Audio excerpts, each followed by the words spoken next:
Hello and welcome to my YouTube video lecture. In this lecture, we will start our second chapter, that is approximate estimate, and this chapter will give you approximately 6 to 8 marks. One theory question for this chapter and one numerical will be asked in the MSBT's final exam. So you just need to concentrate on getting full marks for this chapter. The theory is very easy, you can write in your own language, and numericals are also easy, which will be consisting of some steps, 3 to 4 steps, and your answer will be there. No need to learn those formulas, you just need to calculate the step by step amounts, and you will get the approximate estimate in this. Okay, so we start our chapter. Definition and purpose of approximate estimate. Approximate estimate is made to find out an approximate cost in a short time without taking out actual quantities. जैसे मैंने बताया था आपको last lecture में, approximate cost निकालने के लिए हमें कुछ ज़्यादा कैलकुलेशंस करने की ज़रूरत नहीं है, वो इजीली एक्चुअल क्वांटिटीज़ निकालने से भी पहले हम लोग को अप्रोक्सीमेट कॉस्ट मिल जाती है बहुत ही कम समय में. उसके लिए बड़े बड़े कैलकुलेशंस करने की ज़रूरत नहीं होती है आपको. From the preliminary estimate the approximate cost may be known and then income and cost studied. Preliminary estimate से आपको अप्रोक्सीमेट कॉस्ट समझ में आ जाएगी और उसके बाद आप आपके इनकम के हिसाब से और कॉस्ट के हिसाब से वो प्रोजेक्ट का स्टडी कर सकते हो कि उसका अपने को टोटल कॉस्ट कितने तक जाएगा. So the purposes of approximate estimate are as follows. To give rough idea of the probable expenditure. अगर आप एस्टिमेट कर रहे हो, अप्रोक्सीमेट एस्टिमेट से आपको पता चलता है कि उसका प्रोबेबल एक्सपेंडिचर मतलब प्रोबेबल खर्चा कितना आने वाला है किसी भी कंस्ट्रक्शन का. Next, for administrative approval.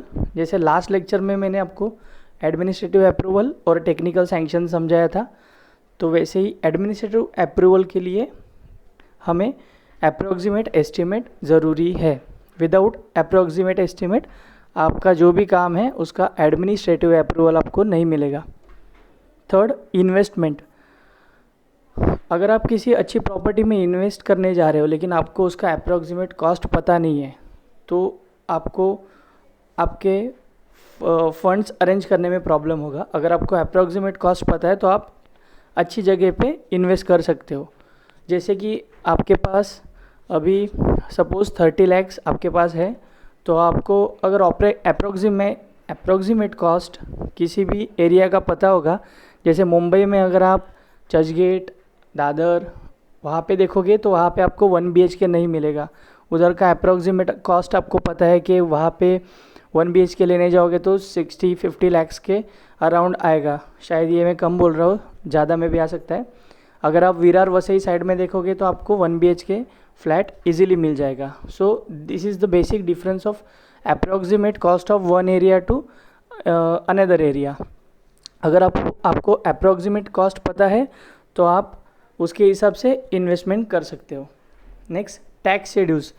Tax के लिए आपको अप्रोक्सीमेट कॉस्ट पता होना चाहिए कि आपको कितना टैक्स भरने को होगा. अगर आप कोई प्रॉपर्टी परचेज कर रहे हो तो उसके हिसाब से आपको अप्रोक्सीमेट कॉस्ट पता होनी चाहिए. Next, for valuation and rent fixation. अगर आपको आपके प्रॉपर्टी की अप्रोक्सीमेट कॉस्ट पता होगी तो उसके हिसाब से आप रेंट फिक्स कर सकते हो और उसका वैल्यूएशन निकाल सकते हो. देखो, अगर एक एरिया पकड़ो, सपोज़ आप स्टेशन से जितना नज़दीक का फ्लैट देखोगे और वहाँ रेंट के लिए, तो वहाँ पे आपको रेंट ज़्यादा देना पड़ता है क्योंकि वहाँ का अप्रोक्सीमेट एस्टिमेट आपको पता होता है कि स्टेशन के नज़दीक ज़्यादा रेट है तो वहाँ पे रेंट भी ज़्यादा होगा. और वही अगर स्टेशन से जितना दूर चले जाओगे उतना उसका अप्रोक्सीमेट कॉस्ट भी कम होते जाता है किसी भी प्रॉपर्टी का, और एट द सेम टाइम आपको रेंट भी कम मिलेगा. तो अगर आपको किसी प्रॉपर्टी का अप्रोक्सीमेट कॉस्ट पता है तो उसके हिसाब से रेंट भी आप फिक्स कर सकते हो, प्लस उसका वैल्यूएशन भी आप कर सकते हो। वैल्यूएशन जब भी आप फ्लैट बेचते हो तभी आपको वैल्यूएशन पता होना चाहिए, क्योंकि अगर आपके फ्लैट का वैल्यूएशन आपने कम एक्सपेक्ट किया होगा तो आपको उसमें जो इनकम मिलने वाला हो कम मिलेगा। अगर मार्केट रेट सपोज़ आपके 1 BHK का 30 लैक्स है, और अगर आपको पता नहीं है अप्रॉक्सीमेट कॉस्ट, और आपने 28 में वो अगर बेचा तो 2 लाख का आपका नुकसान हो जाएगा। Then these are the methods of approximate estimate. These are the following methods of preparing approximate estimate. First is service unit method. ये मैंने शायद जितने भी मेथड्स है वो लास्ट लेक्चर में बताए थे, एक्सप्लेन शॉर्ट में किए थे, और डाउट सॉल्विंग सेशन में भी हम लोग ने ये मेथड्स देखे। फिर भी मैं एक बार आपको इसका शॉर्ट में एक्सप्लेन करता हूँ। First service unit method, plinth area rate method, cubical content method, typical bay method and approximate quantity method. Service unit method हम लोग पहले समझ में लेते हैं, ये क्या है। Each building is constructed to serve some purpose. For example, a hospital is design to accommodate certain number of beds. Each bed is then considered as service unit of a hospital building. देखो, हर एक building जो है वो किसी न किसी purpose के लिए बांधी जाती है, कंस्ट्रक्ट की जाती है, तो उसके पर्पज़ कौन से पर्पज़ के बेस पे वो कंस्ट्रक्शन किया है उसके हिसाब से जो उसका अप्रॉक्सीमेट एस्टिमेट निकालते हैं उसको बोलते हैं सर्विस यूनिट मेथड। जैसे हॉस्पिटल का सर्विस यूनिट हो गया बेड। अगर आप थिएटर जाओगे, थिएटर का एग्जांपल लोगे तो पर सीट वैसे रहता है। From this it is possible to work out the cost of construction per service unit. Suppose मैंने जैसे कोरोना हॉस्पिटल का ही एग्जांपल दिया था आपको। अगर 100 बेड हॉस्पिटल के लिए एक्स अमाउंट लगता है, तो 200 बेड का हॉस्पिटल बनाने के लिए आपको डबल अमाउंट लगेगा। सो वैसे आप अप्रॉक्सीमेट कॉस्ट निकाल सकते हो उसकी। So the total construction cost will be cost of construction per unit into total number of service units. Example, approximate cost of a 100 bed hospital is 1,10,000 per bed, works out as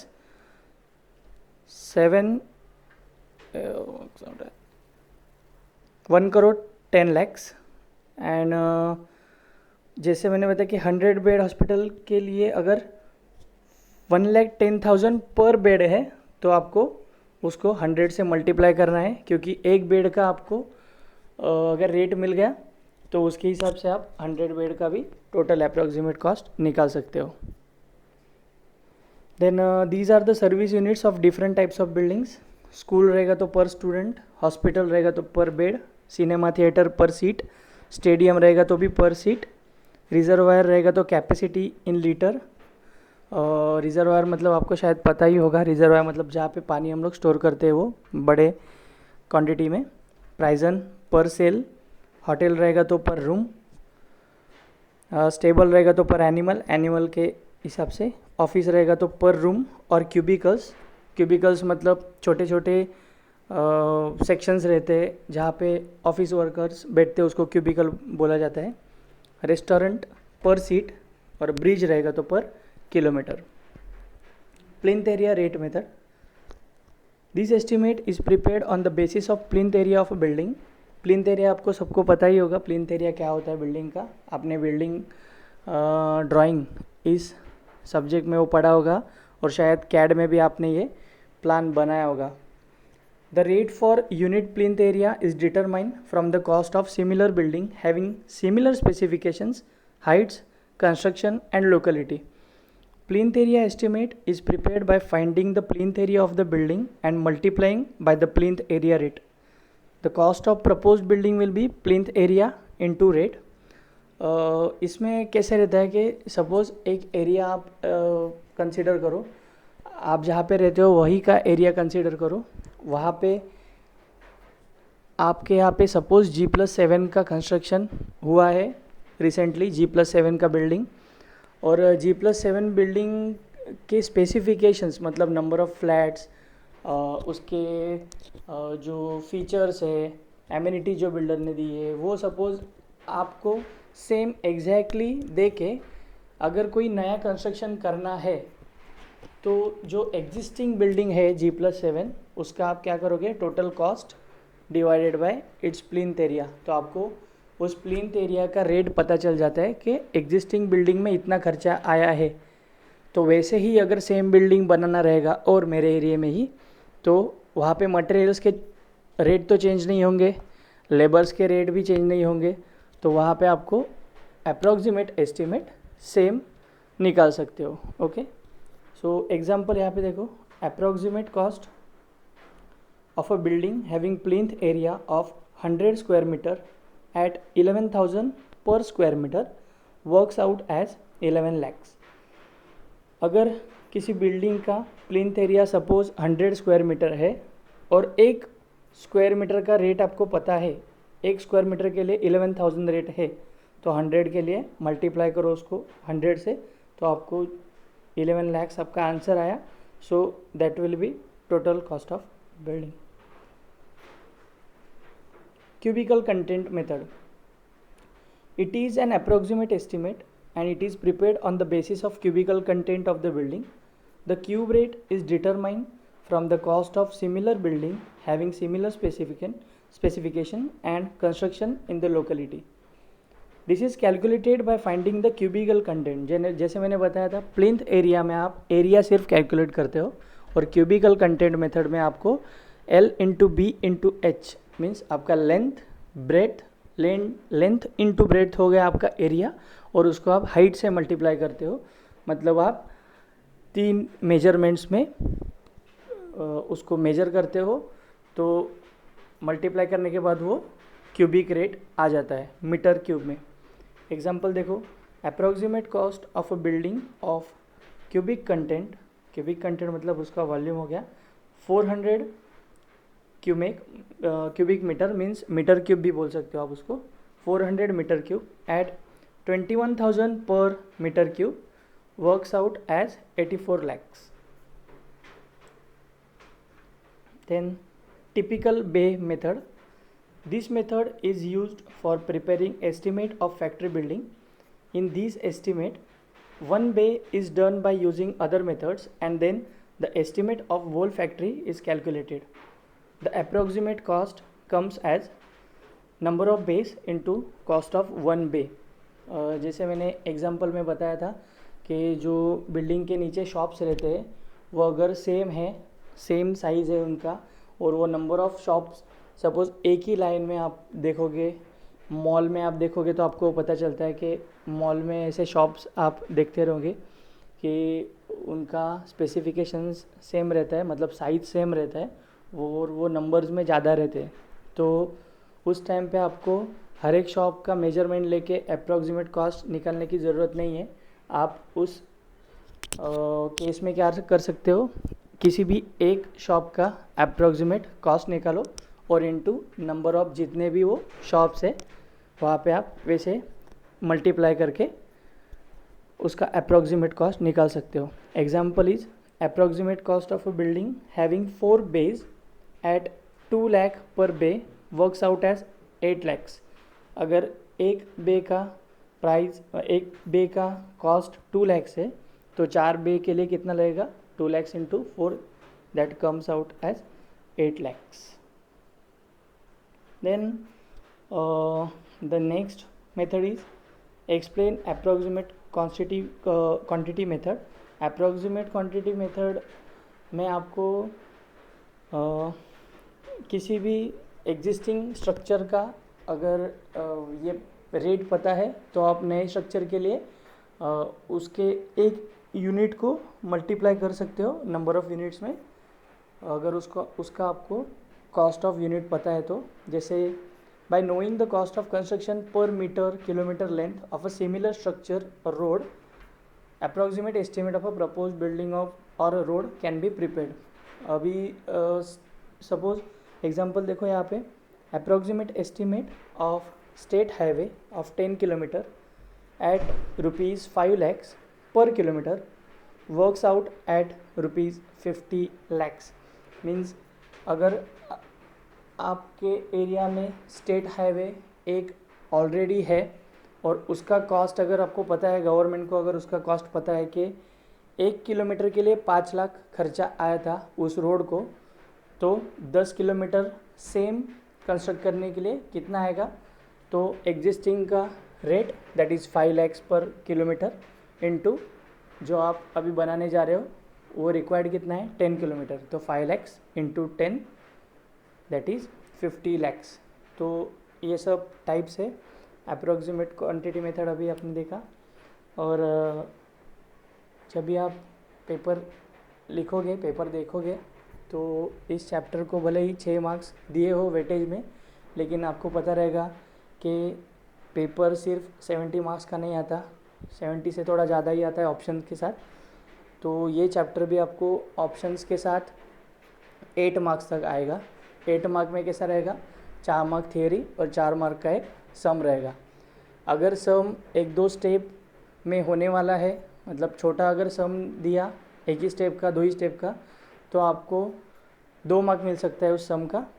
और theory 4 mark के लिए आएगा, मतलब total 6 marks हो गए। अगर numerical बड़ा आया तो 4 मार्क थियरी और 4 मार्क न्यूमेरिकल, सो आपका 8 मार्क इसमें इस चैप्टर में हो जाएगा। तो इस चैप्टर में प्रोबेबल क्वेश्चंस कैसे रहेंगे कि what are the various methods of approximate estimate and explain any one, ऐसा आ सकता है क्वेश्चन। या फिर कोई भी, अभी जैसे मैंने ये 5 अप्रोक्सीमेट एस्टिमेट के मेथड्स बताए, उसमें से कोई भी एक आपको एक्सप्लेन करने के लिए बोलेंगे।